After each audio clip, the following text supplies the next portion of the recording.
Battle belongs to the Lord, యుద్ధము యెహోవాది, and the victory belongs to us, విజయము మనది, and defeat for the devil. ఓటమి అపవాదిది. Then why are you living? మరి ఎందుకని మనం బ్రతుకుతున్నాము? What's the purpose of your living? మనము జీవించడానికి, మనము బ్రతకడానికి ఉద్దేశం ఏంటి? Yes, I'm living only for victory.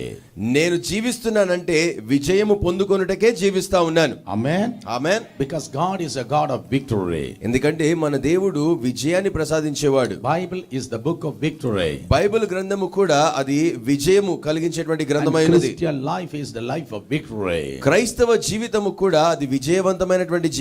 Yes, we have victory over the sins. పాపముల మీద మనకు విజయం ఉంది. We will have the victory over the world.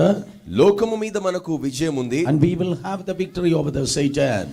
సాతాను మీద కూడా మనము విజయము పొందుకుంటాం. So in every different aspect we are the victorious people. అన్ని విషయాలలో, ప్రతి పరిస్థితులలో మనము విజయవంతులమే.